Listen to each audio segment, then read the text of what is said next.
They're arguably the most popular piece of clothing in the world, yet they're also one of the most individual. As any urban cowboy will tell you, nothing fits so well as a pair of denim jeans. Jeans were invented not long after the California Gold Rush, when a certain Mr. Levi Strauss began making miners denim work pants with copper rivets. To say he came up with a winner is something of an understatement.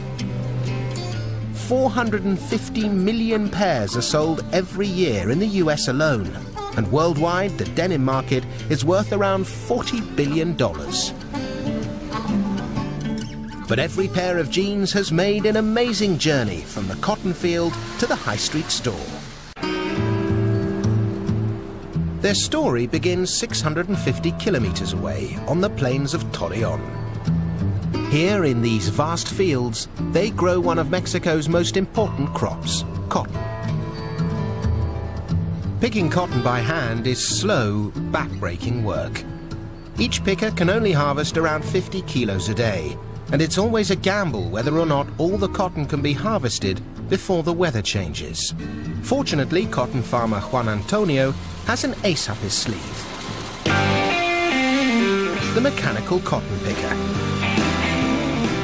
In just 5 minutes, this machine can harvest as much cotton as a human picker can manage in a whole day. It works by using lifters to direct the cotton plants between rotating drums.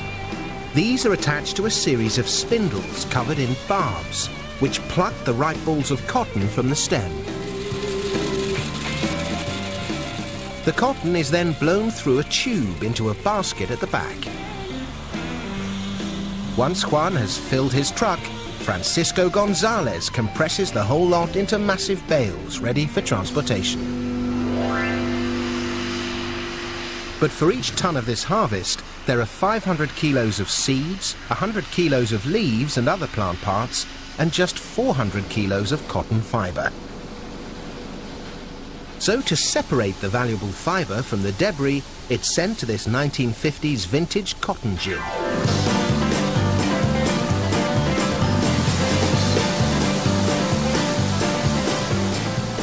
This fabulous old machine looks like a monstrous Wurlitzer jukebox, and its job is to dry and clean the raw harvest, removing the unwanted seeds and plant leaves by sieving everything through a fine mesh. It's dusty work, but what emerges at the other end are bales of refined cotton, weighing around 200 kilos and containing enough fiber to produce 325 pairs of jeans.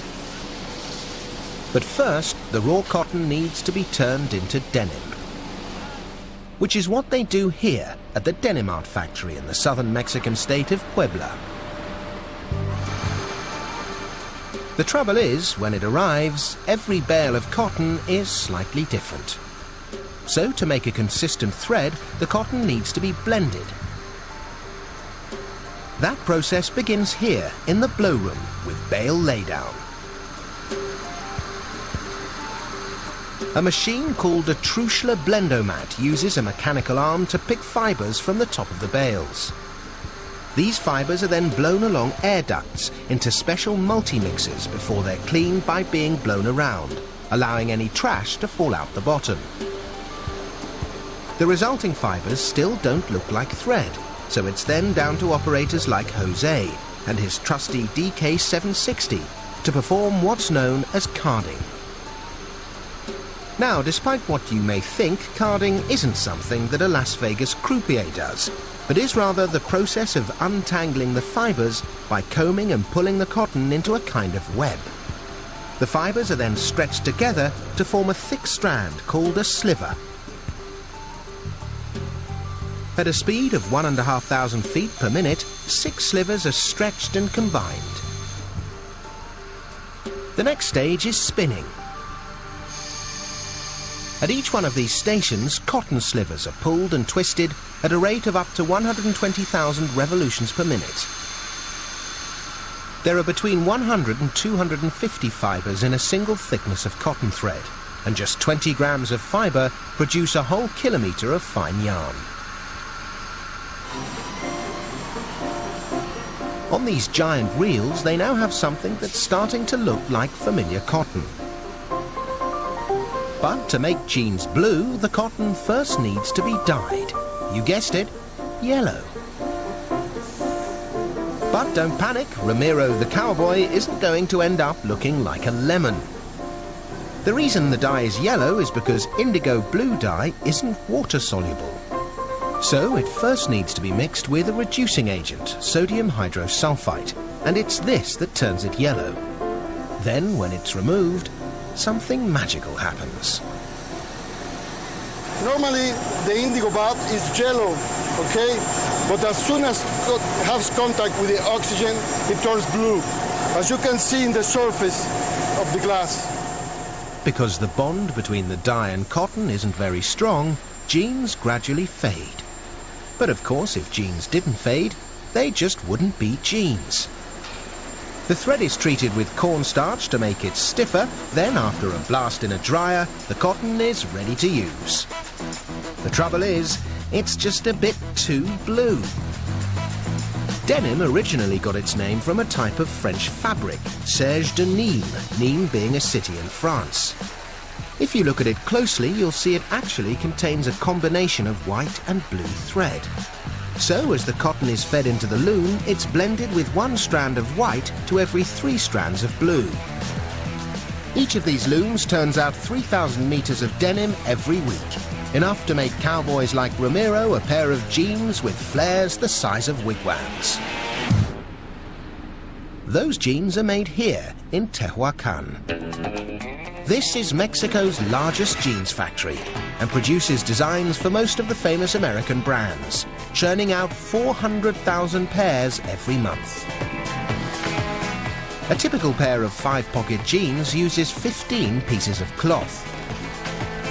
So they first stack the denim into piles of 100 sheets, ready for each piece of the design to be cut. It's up to pattern layer Antonio Martinez to make sure that as little material as possible is wasted. Using a computer, he can limit the offcuts to just 7%. Once he's happy, the pattern is printed onto paper. Next, the design is rolled out over the denim. This stage is more like carpentry than tailoring, and with the denim 100 sheets deep, any mistake will be costly. Once cut, it's like a military operation, with an army of jean genies assigned to one specific task. Each pair of jeans takes 15 minutes to make and requires 1.6 meters of denim, several hundred meters of thread, 6 rivets and 1 zipper, or 5 buttons. On seam ironing duty is Marie Cruz. I like my job a lot because there's no pressure here, unlike other areas of the factory. I iron 300 pairs a day.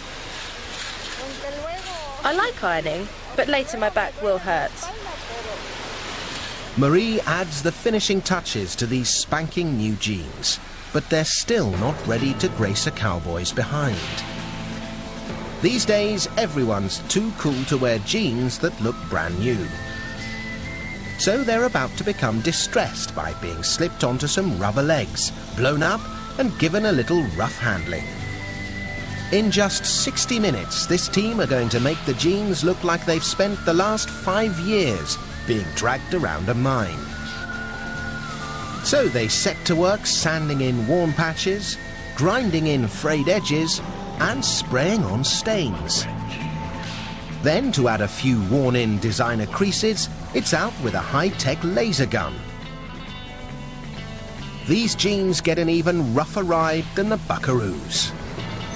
To give them a final hammering, they're tossed into gigantic washing machines, along with a few buckets of volcanic rock.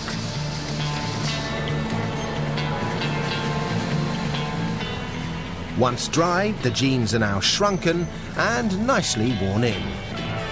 Or totally trashed, according to your point of view.